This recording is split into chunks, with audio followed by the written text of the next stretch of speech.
Hi dear friends, അസ്സലാമു അലൈക്കും, നമസ്കാരം. Welcome to Seema foods. എൻ്റെ എല്ലാ കൂട്ടുകാർക്കും സുഖാണെന്ന് കരുതുന്നു. അതേപോലെ ഞങ്ങൾക്ക് എല്ലാവർക്കും സുഖമാണ്. അപ്പോൾ ഇന്ന് നിങ്ങൾക്ക് ഞാൻ ഷെയർ ചെയ്യുന്നത് ചട്ടിപ്പത്തിരിയാണ്. ചട്ടിപ്പത്തിരി എല്ലാവർക്കും അറിയാവുന്ന റെസിപ്പിയാണ്. എന്നാലും കുറേ ആൾക്കാർക്ക് ചട്ടിപ്പത്തിരി ശരിയായി ഉണ്ടാക്കാൻ അറിയുന്നില്ല, അതിൻ്റെ കറക്റ്റ് ഒരു അളവ് അറിയുന്നില്ല. അപ്പോൾ അതുപോലെയുള്ള ആൾക്കാർക്ക് വേണ്ടി മാത്രമാണ് ഞാൻ ഇന്ന് ഈ വീഡിയോ ചെയ്യുന്നത്.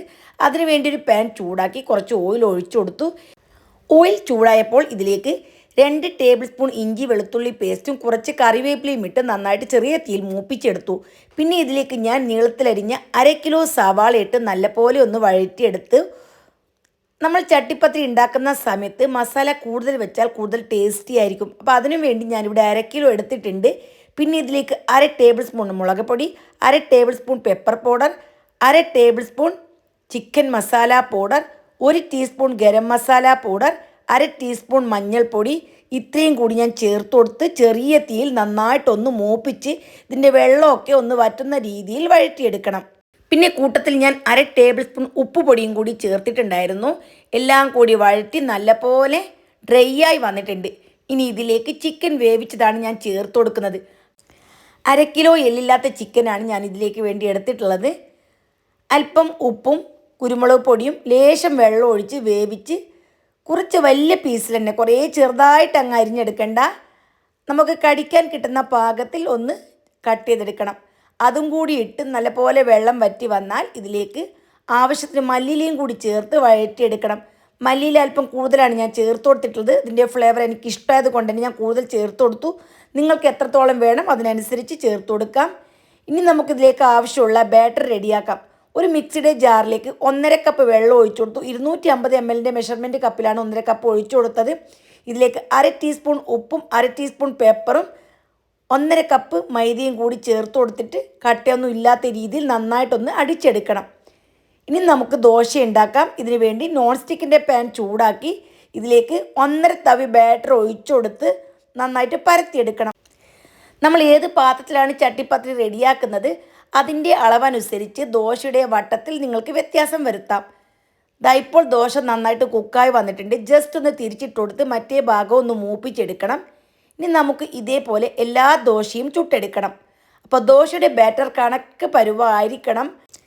ഇച്ചിരി വെള്ളം കൂടിപ്പോയാലോ കുറഞ്ഞു പോയാലോ ദോശ ശരിയാവില്ല. ഞാൻ 1.5 കപ്പ് മൈദയ്ക്ക് 1.5 കപ്പ് വെള്ളവും പിന്നെ 2 ടേബിൾ സ്പൂൺ വെള്ളവും ഒഴിച്ചു കൊടുത്തിട്ടുണ്ട്. അതെനിക്ക് ആദ്യം പറയാൻ വിട്ടുപോയതാണ്. അപ്പോൾ ഇനി 1 ടേബിൾ സ്പൂൺ വെള്ളം അങ്ങോട്ടോ ഇങ്ങോട്ടോ ആവാം, ആവശ്യമാണെങ്കിൽ ഒഴിച്ചു കൊടുത്താൽ മതി. അതേ മിക്സിയുടെ ജാറിലേക്ക് ഞാൻ 4 മുട്ട ഒഴിച്ചു കൊടുത്തു. വലിയ സൈസിലുള്ള 4 മുട്ടയാണ്, ചെറുതാണെങ്കിൽ 5 വേണ്ടി വരും. പിന്നെ ഇതിലേക്ക് 1/4 കപ്പ്, അതായത് 4 ടേബിൾ സ്പൂൺ പാൽ ഒഴിച്ചു കൊടുത്തു. 1/4 ടീസ്പൂൺ ഉപ്പും 1/4 ടീസ്പൂൺ പെപ്പറും കൂടി ചേർത്തിട്ട് മിക്സിയിലൊന്ന് അടിച്ചെടുക്കണം. ഇനി നമുക്ക് എങ്ങനെയാണ് ഇത് സെറ്റ് ചെയ്തെടുക്കുന്നതെന്ന് നോക്കാം. നോൺ സ്റ്റിക്കിൻ്റെ പാൻ എടുത്ത് വെള്ളമെല്ലാം തുടച്ചതിന് ശേഷം ഇതിലേക്ക് ഓയിൽ നന്നായിട്ട് ബ്രഷ് ചെയ്ത് കൊടുക്കണം. പിന്നെ മുട്ട മിക്സ് ഉണ്ടല്ലോ, അതിലേക്ക് ദോശ നല്ലപോലെ മുക്കിയെടുക്കണം. ഇനി വേണമെന്നുണ്ടെങ്കിൽ 1-2 സ്പൂൺ ഈ ദോശയുടെ മീതെ മുട്ട ബാറ്റർ ഒഴിച്ചു കൊടുക്കാം. ഇനി നമുക്ക് ഇതിലേക്ക് ആവശ്യത്തിനുള്ള ഫില്ലിംഗ് വെച്ച് കൊടുക്കണം. അപ്പോൾ ഫില്ലിംഗ് വെച്ച് കൊടുക്കുന്ന സമയത്ത് ശ്രദ്ധിക്കണം, എത്ര ദോശയുണ്ട് അതിനനുസരിച്ച് ഈ മസാല മാറ്റി വെക്കണം. ഇപ്പോൾ ആദ്യത്തെ ദോശയിൽ കുറേ മസാല ഇട്ടാൽ നമുക്ക് പിന്നീട് ലാസ്റ്റ് ആകുമ്പോഴത്തേനും മസാല തികയാണ്ട് വരും. എനിക്ക് ചട്ടിപ്പത്തിരി ഉണ്ടാക്കുമ്പോൾ നല്ലോണം മസാല ആവശ്യമുണ്ട്. അപ്പോൾ അതുകൊണ്ട് തന്നെ ഞാനിവിടെ 1/2 കിലോ ഉള്ളി എടുത്തിട്ടുണ്ട്. ഇനിയിപ്പോൾ കുറച്ച് മതിയെങ്കിൽ ഒരു 4 ഉള്ളിയൊക്കെ മതി. ചില ആൾക്കാർക്ക് ഇങ്ങനെ മസാല കൂടുതൽ ഇഷ്ടമില്ല. അപ്പോൾ ഇഷ്ടമില്ലാത്ത ആൾക്കാർക്ക് ഒരു 4 വലിയ ഉള്ളി എടുത്തിട്ട് മസാല ഉണ്ടാക്കിയാൽ മതി. ഇനി തീരുന്നത് വരെ നമുക്കിങ്ങനെ മസാലയും ദോശയും ലെയറായി വെച്ച് കൊടുക്കാം. ഇനിയിപ്പോൾ ഏറ്റവും അവസാനം ദോശ വെച്ച് കൊടുത്തതിന് ശേഷം ഇതിൻ്റെ മീത്തെ ബാക്കിയുള്ള എല്ലാ മുട്ട ബാറ്ററും ഒഴിച്ചു കൊടുക്കണം.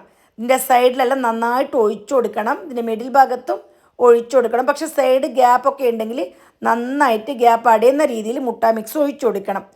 ഇനി ഒരു പഴയ നോൺ സ്റ്റിക്കിൻ്റെ പാൻ ചൂടാക്കണം. നോൺ സ്റ്റിക്കോ ഇരുമ്പ് ദോശ ചട്ടി എന്തായാലും കുഴപ്പമില്ല. നല്ലപോലെ ചൂടായതിന് ശേഷം ചട്ടിപ്പത്തിരിയുടെ പാൻ വെച്ച് കൊടുക്കണം. ലോ തീയിൽ 15 മുതൽ 20 മിനിറ്റ് വരെ നമുക്കിത് കുക്ക് ചെയ്തെടുക്കാം. അപ്പോൾ തീ കൂടിപ്പോകാൻ പാടില്ല. 15 മിനിറ്റ് ആകുമ്പോൾ നോക്കണം, ആവശ്യമാണെങ്കിൽ മാത്രം 5 മിനിറ്റും കൂടി വെച്ച് കൊടുത്താൽ മതി. ഇനി പാൻ ചൂടാക്കി ഇതിലേക്ക് തിരിച്ചിട്ട് കൊടുക്കണം.